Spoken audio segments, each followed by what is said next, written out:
یہ جو کربلا میں ہوئی ہے آزمائش مقصود تھی، امتحان تھا، آزمائش تھی، امتحان تھا، ایک پروسیس سے گزارنا تھا تاکہ بندوں کو سمجھ آ جائے یہ پاک ہے۔ اچھا نہیں ٹھہرو، مجھے اس جملے پہ ایک آیت میرے ذہن میں آ رہی ہے، اللہ یہ آزمائش کس لیے تو کرتا ہے؟ لو جی سورہ آل عمران میرے سامنے آئی ہے، 3 نمبر سورہ کی 154 نمبر آیا مجیدہ ہے، ارشاد ہے بسم اللہ الرحمن الرحیم وَلِيَبْتَلِيَ اللَّهُ، اللہ کی آزمائش یہ ہے ما فی صدورکم، کہ جو تمہارے سینے میں ہے نا وہ واضح ہو جائے۔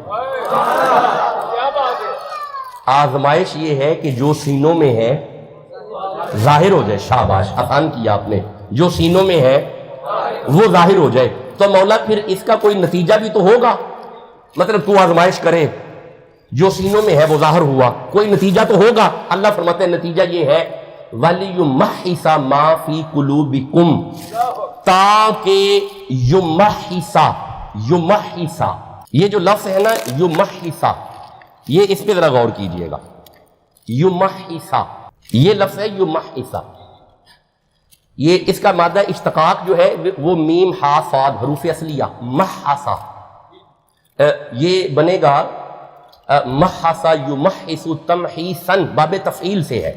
محصا کا معنی ہوتا ہے کسی وجود سے پلیتی دور کرنا، اس سے آلودگی دور کرنا۔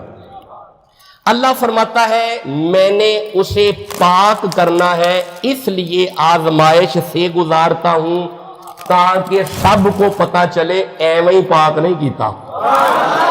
ہائے ہائے، آپ نے غور ہی نہیں کیا، آپ نے ابھی بھی غور نہیں کیا۔ میں حضرت حسین ابن علی کی پاکی کے معیار کو بیان کرنا چاہ رہا ہوں جو میں کر نہیں پاؤں گا۔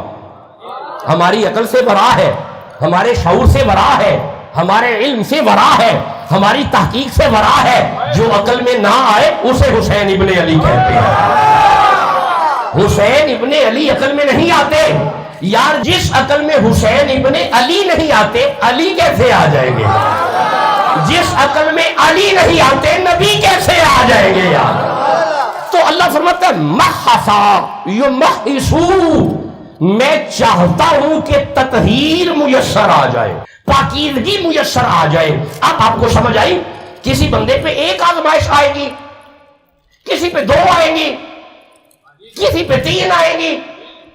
آزمائش کے سارے پہاڑ جس ایک وجود پہ آئے اسے حسین ابن علی کہتے ہیں۔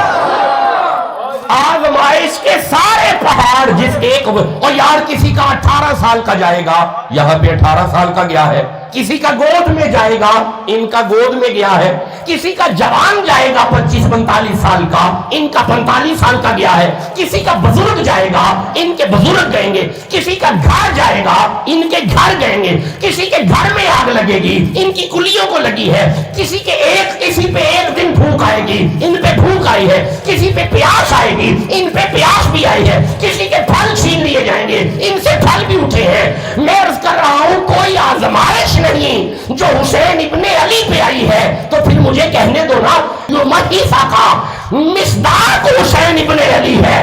اسی لیے اللہ نے فرمایا انما یرید اللہ لیذھب عنکم الرجس اہل البیت ویطہرکم تطہیرا، چونکہ حسین آزمائش پہ پورا اترا میں نے انہیں پاک کر دیا۔ آزمائش پہ پورا اترا میں نے انہیں پاک کر دیا۔ اللہ فرماتے آزمائش کرتا ہی اس لیے ہوں تاکہ پاک کر دوں، خالص کر دوں، میں خالص کر دوں، میں انہیں خالص کرنا چاہتا ہوں۔ یہ آزمائش کا اصول ہے، یہ جو آیہ مجیدہ میں نے پڑھی ہے یہ آزمائش کا اصول ہے۔